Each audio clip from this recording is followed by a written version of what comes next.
नमस्कार साथियों, CCI classes Balotra के ऑनलाइन प्लेटफॉर्म में आपका हार्दिक स्वागत है। तो साथियों, हम पढ़ रहे थे हिंदी साहित्य में आदिकाल, और आदिकाल में हम पढ़ रहे हैं। सबसे पहले तो हमने परिचय पढ़ा, और परिचय में हमने देखा कि आदिकाल के समय में सामाजिक व्यवस्था किस प्रकार की थी, सांस्कृतिक व्यवस्था किस प्रकार की थी, और वहाँ का जो साहित्य था वो साहित्य किस प्रकार का था, और किस किस भाषा में साहित्य लिखा गया था। तो इस प्रकार से हमने जो आदिकाल का परिचय देखा, और फिर हमने देखा आदिकाल का नामकरण। अलग अलग विद्वानों ने आदिकाल को अपने अपने अनुसार, मतानुसार नामकरण दिया।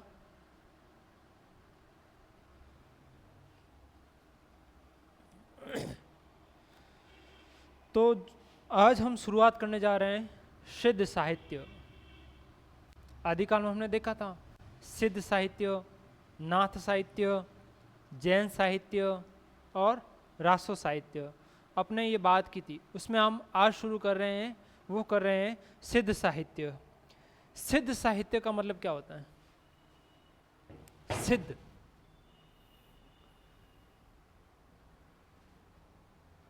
सिद्ध कौन थे? इनकी उत्पत्ति किससे मानी जाती है? आखिर सिद्धों का जन्म किस प्रवृत्ति के आधार पर हुआ? ये सारी जानकारी है जो हमें इस सिद्ध साहित्य के माध्यम से हम जानेंगे। तो सबसे पहले हम देख रहे हैं सिद्ध साहित्य। ये जो सिद्ध साहित्य थे वो सिद्ध कौन थे?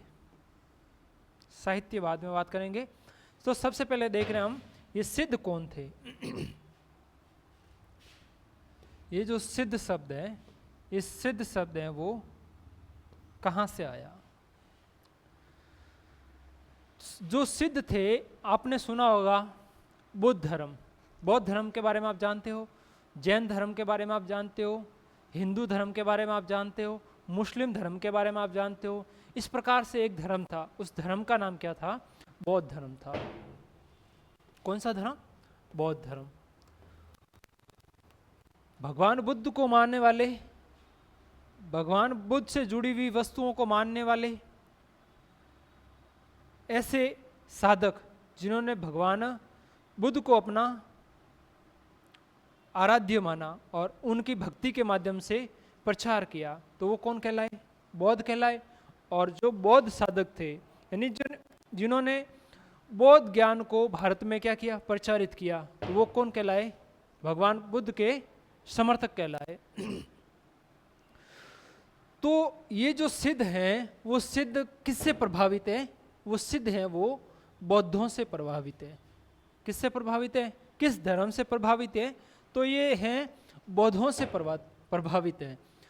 सिद्धों की उत्पत्ति बौद्धों से मानेगी, यानी कि बौद्ध धर्म को मानने वाले जितने भी साधक थे, उन्होंने बौद्ध धर्म के प्रचार के लिए जो कार्य किया था, और जो प्रचार में जो साधक थे, वो साधक ही कौन कहलाए? सिद्ध कहलाए। तो सिद्ध का क्या अर्थ हुआ?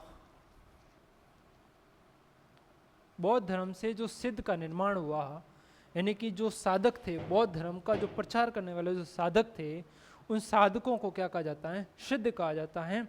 तो बताओ सिद्ध का अर्थ क्या है? तो सिद्ध का अर्थ ही क्या है? बौद्ध है। क्या है? बौद्ध है। भारतीय समाज को नवीन दिशा देने वाले धर्म। बौद्ध धर्म क्या था? भारतीय समाज को एक नवीन दिशा दे रहा था। जिस प्रकार से हिंदू धर्म था, हिंदू धर्म के माध्यम से, देवी देवताओं के माध्यम से वो अपने अपने धर्म का प्रचार कर रहा था, और इसी तरह जैन थे तो जैन धर्म अपने जैन धर्म का प्रचार कर रहे थे, मुस्लिम है तो मुस्लिम धर्म का प्रचार कर रहे थे, और ऐसे ही बौद्ध साधक थे, वो क्या कर रहे थे? बौद्ध धर्म का प्रचार कर रहे थे। जो ये बौद्ध धर्म था वो भारतीय समाज को क्या दे रहा था? एक नवीन दिशा देने का कार्य कर रहा था।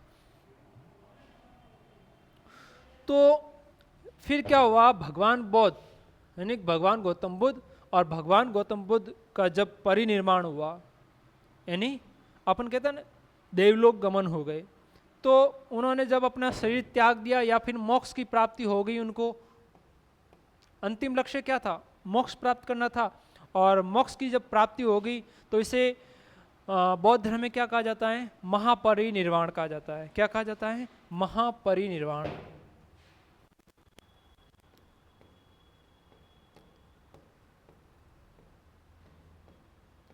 महापरिनिर्वाण का मतलब ये हुआ कि भगवान गौतम बुद्ध ने अपनी साधना यानी अपनी भक्ति संपूर्ण करके मोक्ष को प्राप्त कर लिया, यानी कि महानिर्वाण कर लिया।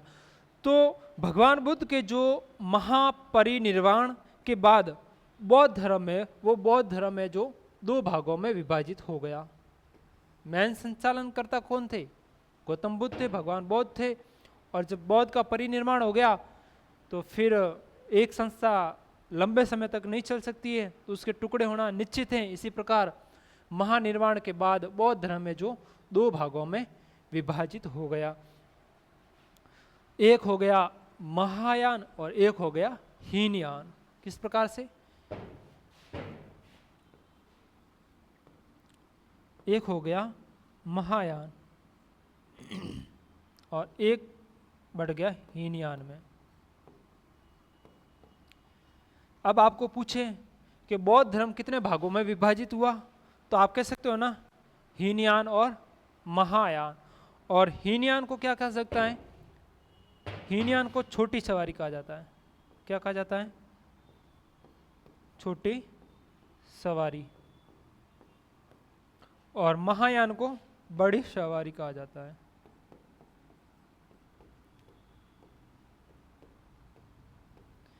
ठीक है, अब आपको समझ में आ गया सिद्धों का जन्म किस प्रकार हुआ?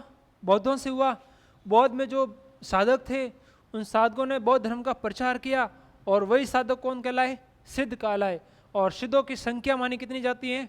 84। अपने हिंदी साहित्य में सिद्धों की संख्या कितनी मानी जाती है? 84। ठीक है, तो बौद्धों से सिद्धों का जन्म हुआ। और आगे हम बात करें तो जब भगवान गौतम बुद्ध का महापरिनिर्वाण हो गया, तो महापरिनिर्वाण के बाद ये जो बौद्ध धर्म था वो कितने भागों में विभाजित किया? दो भागों में विभाजित हो गया। एक हो गया महायान जिसे बड़ी सवारी कहा जाता है, एक हो गया हीनयान जिसे छोटी सवारी कहा जाता है। और अगर सिद्ध साहित्य को पढ़ना है तो हमें सबसे पहले बौद्ध साहित्य को जानना जरूरी है, यानी बौद्ध धर्म को जानना पड़ेगा, तो ही हम सिद्ध साहित्य के बारे में जान सकते हैं। तो सबसे पहले हमें बौद्ध धर्म का पता करना पड़ेगा कि आखिर बौद्ध कौन थे। ठीक है, तो बौद्धों में जैसे भगवान गौतम बुद्ध है, उसका परिनिर्वाण हो गया, उसके बाद जो अलग अलग शाखाएं हुई, उसके बाद किस तरह से है जो सिद्धों का उत्पन्न हुआ या सिद्धों का जन्म हुआ। वास्तव में सिद्ध वही थे जिन्होंने बौद्ध धर्म का प्रचार किया था।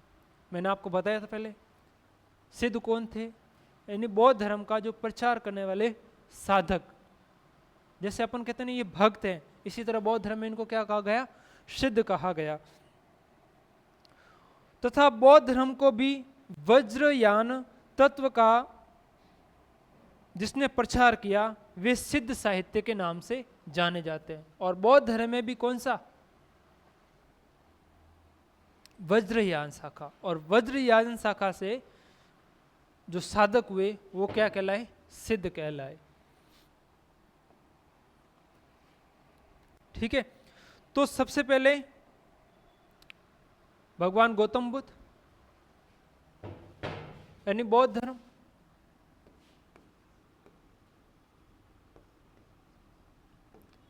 ठीक है, भगवान बुद्ध के बाद ये दो भागों में विभाजित हो गया। कौन से में? हीनयान, दूसरा महायान। इतना तो आपको समझ में आ गया होगा।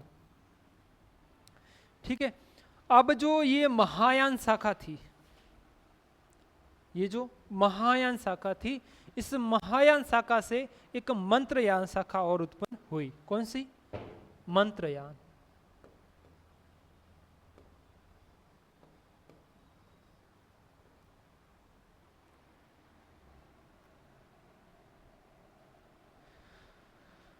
और मंत्रयान से फिर किसका जन्म हुआ?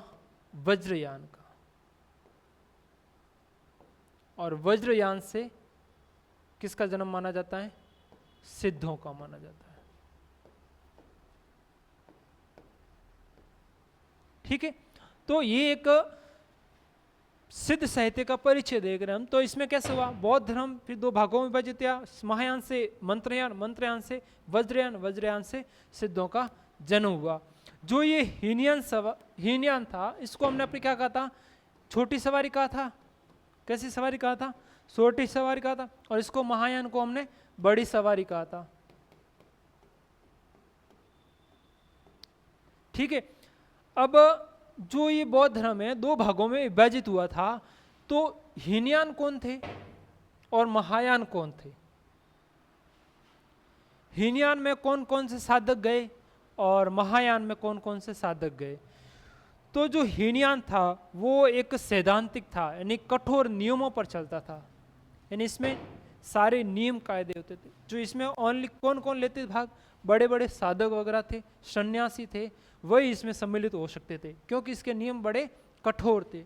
और महायान की बात करें तो महायान में ये लचीला था, इसमें हर कोई शामिल हो जाए, गृहस्थी व्यक्ति भी भक्ति कर सकता था। ठीक है, और आम जनता इसमें जुड़ सकती थी।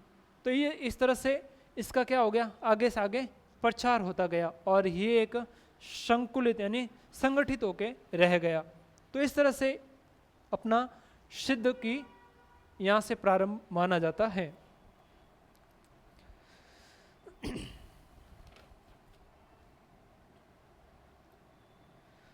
फिर हम देखेंगे आगे इसमें सिद्ध साहित्य की प्रवृत्तियां, यानी सिद्ध साहित्य की क्या क्या विशेषताएं थी, और सिद्ध साहित्य को जानने के लिए हमें किन किन लेखनों का प्रयोग करना पड़ेगा या किन किन सहायक लेखक सहायक होंगे। तो ये तो सबसे पहले हम देखते हैं प्रवृत्तियां क्या क्या थी।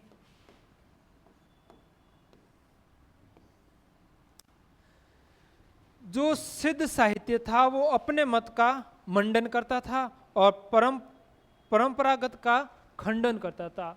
सिद्ध साहित्य क्या था?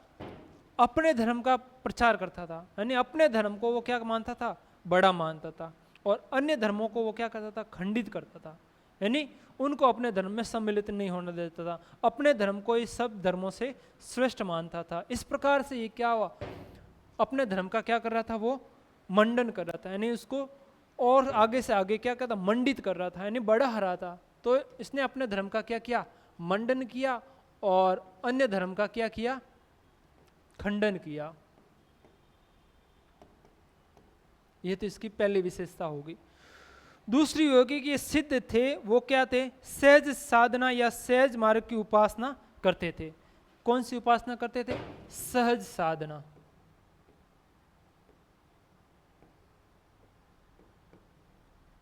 सहज साधना का मार्ग था इनका। ठीक है, और इनकी भाषा शैली किस प्रकार थी ये मैं मोटा मोटा बता रहा हूँ, विस्तार से हम और देखेंगे आगे, लेकिन आपको एक बार इस सब्जेक्ट से रूबरू करवा दूं आपको। अब इनकी भाषा शैली देखें तो भाषा शैली किस प्रकार की थी?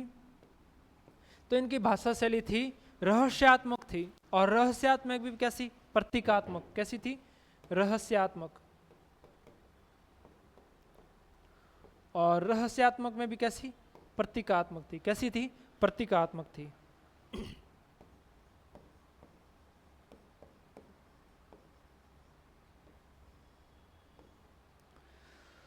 तो इस प्रकार से ये सिद्ध थे जिन्होंने अपनी योग साधना में स्त्री को अत्यधिक महत्व दिया, यानी ये मानते थे कि योग साधना में स्त्री का साथ होना अति आवश्यक है। तो अपनी मोक्ष प्राप्ति स्त्री साधकों को मानते, उनका भोग करते थे। इस प्रकार से उन्होंने लोगों को अपने यानी कि अपने इस धर्म में सम्मिलित होने के लिए उनसे जादू टोनों का प्रयोग किया गया, और साथ साथ में मंत्र और तंत्र का माध्यम सहारा भी लिया गया।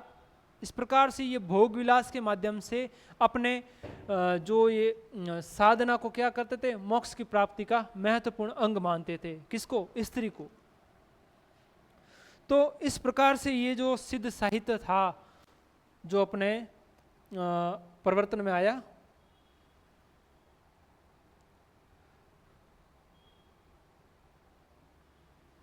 ठीक है, तो हम देखते हैं सिद्ध साहित्य। सिद्ध साहित्य की बात करें तो सिद्ध साहित्य से तात्पर्य है वज्र यानी परंपरा। मैंने आपको बताई महायान के बाद फिर किस तरह से मंत्रयान निकला और उसके बाद वज्रयान आया। तो ये कौन सी परंपरा हुई? वज्रयान परंपरा के सिद्धाचार्यों के साहित्य से हैं, जो अपभ्रंश दोहों और शर्या पदों के रूप में उपलब्ध हैं, और जिसमें बौद्ध हैं वो तांत्रिक सिद्धांतों को मान्यता दी गई है। यद्यपि बौद्धों के ही समकालीन जो शैवनाथ योगियों को भी क्या कहा जाता है? सिद्ध कहा जाता है। यानी सिद्ध साहित्य की जब ये तंत्रात्मक ये चमत्कार प्रणाली को खत्म करने के लिए एक नया धर्म जो उत्पन्न हुआ वो कौन था? शैव था। शैवों ने किसका स्थान लिया? सिद्धों का स्थान लिया। तो इस तरह से सिद्ध क्या थे? तंत्र मंत्र माध्यम से वो अपने मोक्ष की प्राप्ति करना चाहते थे। तो इस प्रकार मंत्रात्मक साधना में रत अथवा मंत्रों से सिद्धि चाहने वाले योगी ही हिंदी साहित्य में सिद्धों के नाम से जाने जाते हैं। और सिद्धों की रचनाएं हैं वो प्रमुखतः दो काव्य रूपों में उपलब्ध होती हैं। यानी जो रचनाएं हैं सिद्धों की वो कितने काव्य रूपों में उपलब्ध होती है अपन को? एक तो होती है दोहा कोश में, और दूसरी है वो शर्या पद के रूप में हमें प्राप्त होती है। तो दोहा कोश, दोहा नाम से ही पता चलता है, तो दोहा कोश में क्या होगा? दोहों का संकलन होगा। तो दोहा कोश दोहों से युक्त चतुष्पदियों की कौन सी शैली? कड़वक शैली में मिलते हैं। एक कड़वक शैली, शैली का नाम क्या है? शैली। शैली कौन सी है? कड़वक शैली। तो दोहा कोश है उनमें कड़वक शैली में मिलते हैं। और इस साहित्य में कौन कौन थे? कण्हप्पा, तिलोप्पा, शरहप्पा के संपूर्ण दोहा कोश तथा शरहप्पा के दो खंडित दोहा कोश हमें मिलते हैं। अब आप अगर आप देखना चाहेंगे कि बौद्ध धर्म है, इस बौद्ध धर्म में जितने भी साधक हुए, जितने भी विद्वान हुए, अब पता कैसे लगाएंगे कि ये बौद्ध हैं, यानी कि ये सिद्ध धर्म से संबंध रखते हैं? तो इसका पता लगाने के लिए हम सबसे पहले देखेंगे, जैसे ये नाम आपको मिला कण्हप्पा। क्या मिला? कण्हप्पा। एक और नाम क्या था? तिलोप्पा।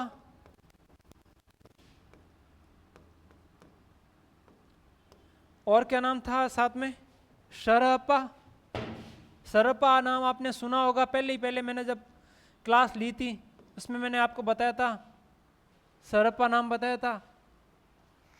तो आप में कुछ इसमें दिख रहा है एक विशेष नाम, एक ऐसा कुछ शब्द दिख रहा है जिससे आप इसका सिद्ध साहित्य का पता लगा सकते हैं। तो हमें नाम दिख रहा है कौन सा? ये पा, अंतिम अक्षर कौन सा? पा, तिलो पा, और इसमें शरह पा।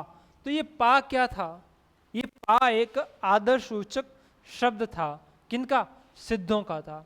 यानी जो सिद्ध साधक थे, जिन बड़े बड़े जितने साधक हुए, उन्होंने साधना प्राप्ति के माध्यम से मोक्ष प्राप्ति का अपना अंतिम लक्ष्य माना। जिन्होंने सिद्ध धर्म यानी सिद्धों में संगठित हुए,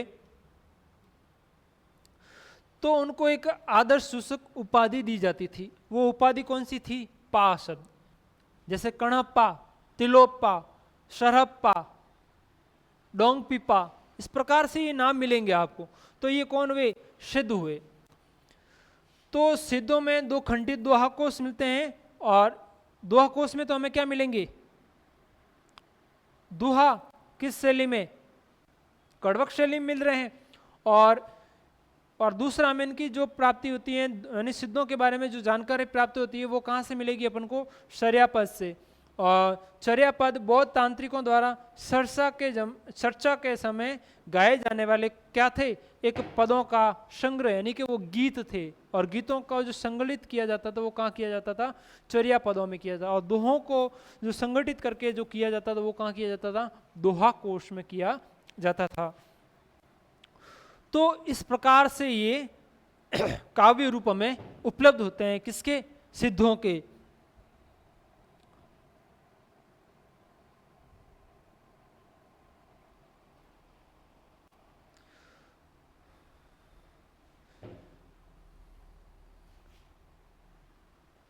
वस्तुतः सिद्ध परंपरा की शुरुआत है वो बौद्ध धर्म की विकृति का परिणाम है।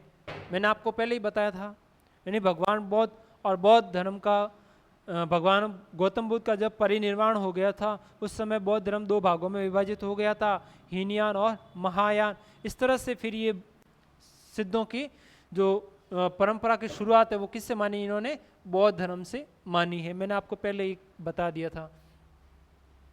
ईसा की प्रथम शताब्दी में बौद्ध धर्म में जो महायान, कौन सा? महायान यानी कि बड़ी सवारी। कौन सी सवारी? बड़ी सवारी महायान। छोटी सवारी हीनयान। हीनयान छोटी सवारी दो शाखाओं में विभक्त हो गया। अपने सीधा सीधा देखा था, बौद्ध धर्म महापरिनिर्वाण के बाद दो धर्मों में महायान और हीनयान, अपने इसका भी नाम दिया था छोटी सवारी और बड़ी सवारी। तो दो शाखाओं में विभक्त हो गया। हीनयान में सैद्धांतिक पक्ष का, जबकि महायान में व्यवहारिक पक्ष का प्राबल्य था। हीनयान में किस प्रकार का था?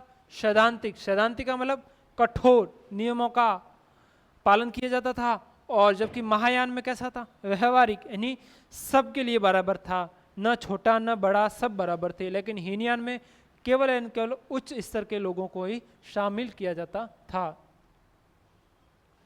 तो हीनयान केवल कैसा था? विरक्तों, भिक्षुओं और सन्यासों को प्रश्रय देता था। हीनयान केवल किसको प्रश्रय देता था? जो भिक्षुक लोग थे, जो सन्यासी लोग थे, जो विरक्त लोग थे, यानी कि बड़े बड़े लोग, यानी उच्च स्तर के जो भक्त जन थे, उन्हीं को वो क्या देता था? प्रश्रय देता था, यानी अपना आश्रय देता था। किसमें? हीनयान में। और महायान कैसा था? तो महायान था व्यवहारिक पक्ष वाला था, और व्यवहारिक पक्ष में आपको पता ही है आम जनता को भी क्या दिया जाता था? प्रवेश दिया जाता था।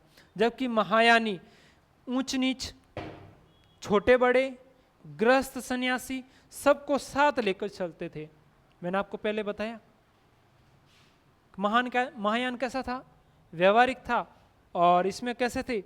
ऊंच नीच, यानी ना कोई बड़ा ना कोई छोटा, छोटे बड़े सारे इसमें सम्मिलित थे। ग्रस्त सन्यासी, यानी मैं भाई घर पे रह के भी भक्ति करना चाहता हूँ, ठीक है, आपका स्वागत है, सबको साथ लेकर ये चलते थे, और सभी को निर्वाण यानी मोक्ष प्राप्ति करवाने का दावा करते। इनका अंतिम लक्ष्य क्या था? अंतिम लक्ष्य मोक्ष प्राप्ति करना था।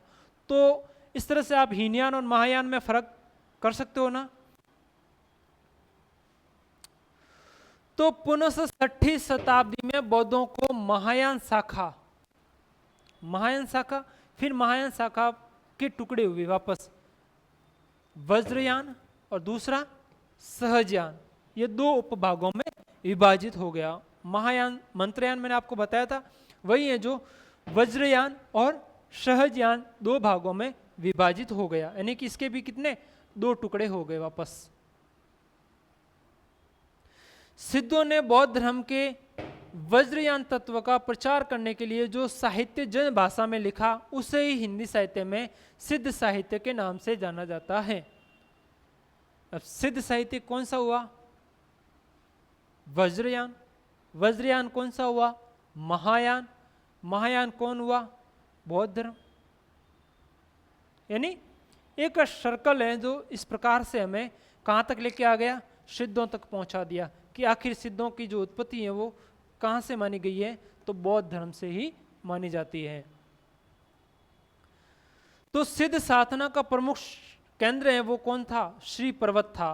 प्रमुख केंद्र कौन सा माना गया है? श्री पर्वत माना गया है। हालांकि ये बिहार से लेकर असम तक फैले हुए थे, और बिहार प्रदेश के नालंदा और विक्रमशिला सदृश प्रसिद्ध विद्यापीठ इसके महत्वपूर्ण केंद्र थे। और साधन समुच्चय आदि, कर्म प्रदीप और मंजूश्री, मूलकल्प, सिद्ध सिद्धांत सरसा के आधार पर स्तंभ ग्रंथ हैं जो कि श्री पर्वत पर लिखे गए थे। इस प्रकार से ये एक सिद्ध साहित्य की जो हम निम्नतम रूप से देख सके तो ये परिचय था। और वैसे हम विस्तार से नेक्स्ट क्लास में देखेंगे।